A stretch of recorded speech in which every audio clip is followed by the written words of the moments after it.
And it's great to have Ian Castleberry hanging with the Wise Guys. Of course, one of our great NFL go-to guys, presented by David Creasman and DC Creasman Jewelers. Ian, great to have you. Hope you're having a good rainy Thursday, pal. Yep, staying dry. Yeah, aren't we all? As best we can. A few things to get to. First things first, let's go down to Texas, where Jamie Roots, who's the only president the Texans have ever had, resigned yesterday. And guys, the resignation adds to the front office dysfunction for the Texans. It has Deshaun Watson demanding a trade. Ian, how should we read into the Roots resignation? I'm not sure about this one. This is a bit odd. Yeah, this one raises an eyebrow. Roots, as you said, has been with the Texans basically since their existence. He's been team president, or was the team president, since 2005. He wasn't involved in any of the football operations, though. He operated completely on the business side. But with all of the changes that the Texans organization is undergoing, the immediate suspicion, the immediate finger is pointed at Jack Easterby, the executive vice president of football operations, who was hired away from the Patriots. I mean, you can call Easterby's football background into question. I mean, he started with the Patriots as a team chaplain. He was their character coach. And then the Texans swooped him and hired him away. He had a lot to do with bringing in Nick Caserio as the Texans' new general manager. So I think it can very much be questioned as to how qualified Jack Easterby is for any of the positions that he holds in the Texans front office. However, he seems to be a favorite of Texans owner Cal McNair.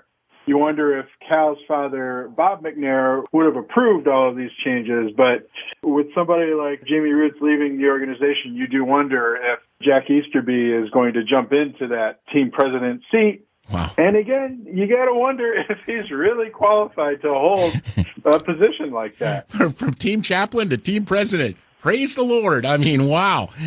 Mike Gore, that's quite a promotion, eh?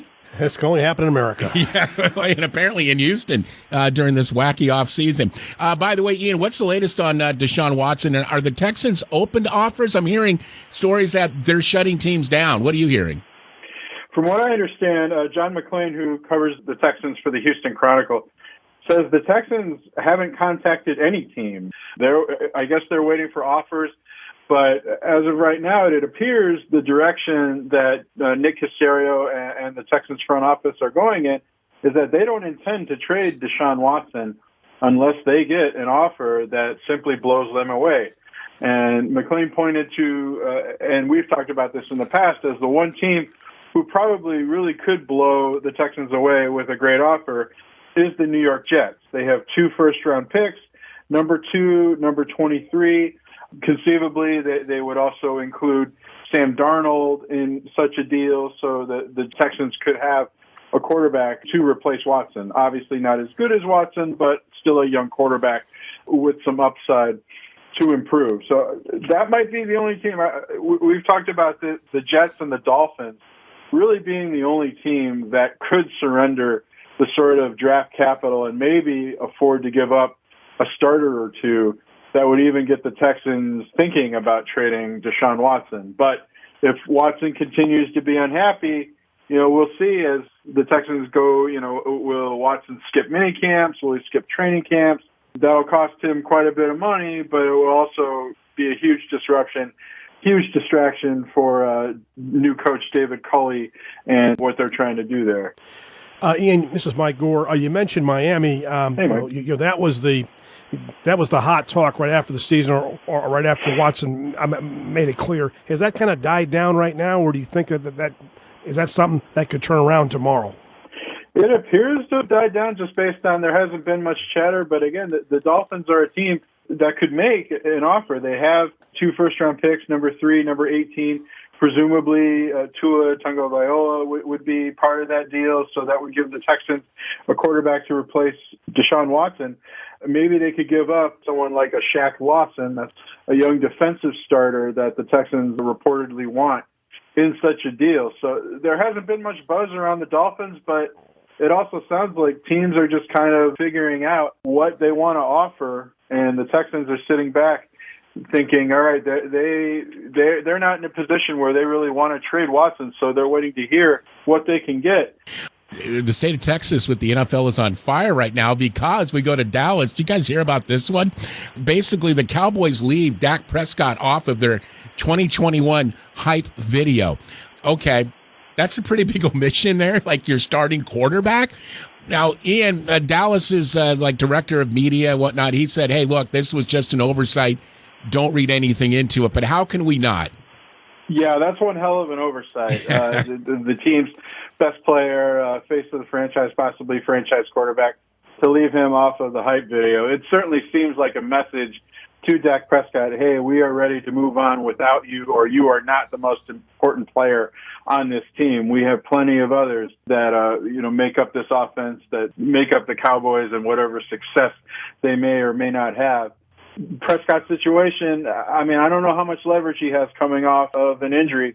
The Cowboys can always slap the franchise tag on him, and I think that might be where this ends up going. And for Prescott, that might not be a bad move coming back from injury, is to get whatever the average salary would be, getting that franchise tag. We've seen, for some quarterbacks, Kirk Cousins notably, taking the franchise tag has been extremely lucrative. He can take, the average, I think, is of the top 5 players at that position at quarterback, make millions of dollars for 2, maybe even 3 seasons, and then still go into free agency. Kirk Cousins made a whole lot of money doing that with the Washington football team before signing with the Minnesota Vikings. And Dak Prescott may be better served to do that as well. Yeah, it just seems, Mike, like a bit of a passive-aggressive move by the Cowboys. I mean, if you're the media person, you're putting this together. I've been kind of in that world with WLOS from doing these promos. It's kind of like we did a promo for the news team back then, and we left our cell out of it. That makes no sense. She's the first one we put in there. What do you make of this? Well, it's unless I got to believe the PR staff was told, well, don't put Dak in there. That's what I'm thinking. It's a mistake, but boy, it's one hell of a mistake. It can happen. My last year before the first exhibition game, I actually left Shatori Major off the program. She hadn't played much that year, the year before in her freshman year, and I just had a brain cramp, and I just plumb left her off and everything, and that's what exhibition games are for. Whoops, okay, well, that won't happen again. Stuff. I never left Shatori off again. So it's certainly possible human error, but I would think when you do a hype video, you start with your best player, as Ian says. So Dallas always has intrigue. So I got to believe Jerry Jones is mixed up in this somehow. By the way, we'll stay now in the NFC Eastern Division, boys. Carson Wentz, Ian, word on the street. Literally earlier this week, like Sunday, Monday, that Wentz was going to be traded this week, but so far, crickets. What are you hearing? Yeah, there was a lot of heat on a possible Carson Wentz trade, maybe to the Chicago Bears, maybe to the Indianapolis Colts, but that seems to have died down. I think it was Pro Football Talk who reported, Mike Florio, who reported that the Eagles are just asking so much that other teams are just saying, no, forget it. When you come to your senses, we can talk again. And I think this goes back to the Matthew Stafford deal, and that the Lions got 2 first-round picks. So the Eagles are thinking, all right, we want 2 first-round picks for Carson Wentz as well.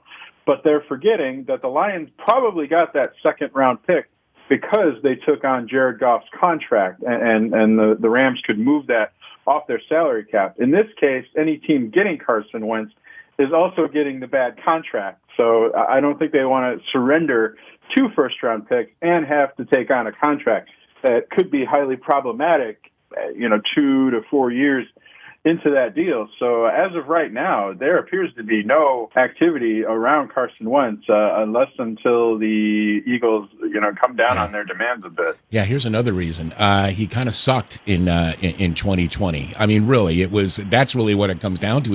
He's a bit of a broken quarterback who's kind of a project to kind of get back to where he was, if that's possible, Mike Gore. And to me, you can't compare Carson Wentz to Matt Stafford at this point, leaving out the whole salary cap implications and all of that. But all right, Mike, do you think Wentz is going to be on Philly's roster when the season opens up? It doesn't appear that way. It does not appear that. I'm not sure where he's going. One way or another. But yeah, it would seem like they've already kind of made their decision. And Philly is a tough town when things don't work out. It's hard to bounce back there and stuff because you got, hopefully, if all goes well, there'll be crowds next year in NFL stadiums and stuff. And something tells me the fine people, the city of brotherly love, won't be showing brotherly love toward Carson and stuff. Well, we'll see again. I mean, again, maybe the Eagles will have lowered expectations and the brass will figure out, hey, if we want to get rid of Carson Wentz, we can't be asking what we're asking at this point. We'll be following this one. Ian Castleberry joining the Wise Guys NFL Gold Nuggets feature presented by DC Creasman Jewelers. Buccaneers and the Chiefs. Ian, which team is your pick to win Super Bowl 56? I got to go with the Chiefs. They're younger. Patrick Mahomes had a terrible game, inexplicably terrible game, but I mean, he was getting rushed every time he dropped back, and the Chiefs were without their starting 2 tackles. I don't think that got enough attention going into the Super Bowl. So if they don't have those offensive line problems, they still have a young team with Mahomes, Clyde Edwards-Helaire, Tyreek Hill, Travis Kelce. Presumably they'll make some additions in the off season. Not to say that Tampa Bay also won't be back, but you wonder, with one more season, will Tom Brady, Rob Gronkowski, will they start to break down? Are they going to start losing guys off that defense? Levante David is a free agent. If they lose him, that's a big loss for their linebacking core. But, if the Bucs can boost their offensive line as well, we could certainly see a rematch of the Super Bowl next year. Ooh, that would be fun to see, Michael Gore. Well, they've been in 3 straight AFC championship games, and there's only one team that's ever been in more. So, let's see. It's just hard. It's just hard. It's kind of weird. They coasted, and if anybody coasted to a 14-2 record, they did. And, of course, they played their best game against my Bills and stuff and played well. But Ian makes a great point about the offensive line. That is, you don't have an offensive line. You lose part of that. And with 2 starters out, I mean, that's the difference in the game. Mahomes did not have time to throw. He didn't have a bad game, so to speak, as far as decisions goes, but he did not have time to throw the football. He's constantly being rushed, and he made some incredible throws just to get away. Like sideways, like 40 yards. Just to get away from defenders and stuff. He made some just incredible throws and stuff. But, the Chiefs against the Bills, Josh Allen didn't play quite as well. Well, it's because the Chiefs had a good pass rush. The Bills didn't block as well as they would have liked that. It was a bit of a weakness for them, the offensive line. When they gave Allen time to throw, he carved up some of the best defenses in football. But it's real simple. If you have time to throw, you can be very good. But if you don't, I think our old good friend Kenny Ford puts it best. He said, you're not going to make quite as good a throw if I've got a helmet in your chest. And that goes for high school, college, and the NFL as well. Kansas City should be the favorite, and I agree they should be the favorite. But to do it 4 straight times, sometimes something gets in the way and stuff. So We'll see what happens. Indeed. Nice Kenny Ford quote as well. The show is now projecting upward now that we've got that in. Good job there, Mr. Gore. By the way, NFL draft fellas, Ian Castleberry joining the Wise Guys via the DC Creasman Jewelers Wise Lines. Trevor Lawrence, the clear number 1 pick among the quarterbacks. But after that, the list varies really depending on what mock draft you're checking out. But there could be as many as 5 quarterbacks expected to go in round 1. And Ian, just quickly, of the QBs that make up your next 4 behind Lawrence, how would you rate that? I'm definitely interested in this because my Detroit Lions have number 7 in the first round, and they could be looking to pick a quarterback to groom while Jared Goff plays maybe for 2 years. But after Trevor Lawrence, I think the consensus number 2 appears to be Zach Wilson from BYU. 6'3", 210, so he's got the size. He completed 73% of his passes, threw for more than 3,200 yards, 30 touchdowns. So he has all the physical attributes and the stats that you want. I think you do have to consider the competition there, but certainly Zach Wilson had an excellent season. He's probably going to be the second quarterback taken. Justin Fields from Ohio State, his stats may not look as impressive, but remember, Ohio State didn't play as many games this past season. But again, he has the size. He showed how tough he was in the postseason during the college football playoff. Justin Fields and Zach Wilson, those are probably the next 2 guys. Then it gets a little bit tricky. A lot of people like Trey Lance from North Dakota State, but playing FCS competition, that wasn't a problem for Carson Wentz. But again, this guy's got all the size, 6'4", 226. He threw for 2,700 yards. He rushed for 1,100 yards. Dang. Altogether, he had 40 touchdowns between passing and rushing. He could be really raw, but in terms of the physical tools and upside, maybe teams would really like to take a chance with him, especially later in the first round. And then I think it's a toss-up between that fifth guy, that fifth quarterback who could be taken. Mac Jones from Alabama.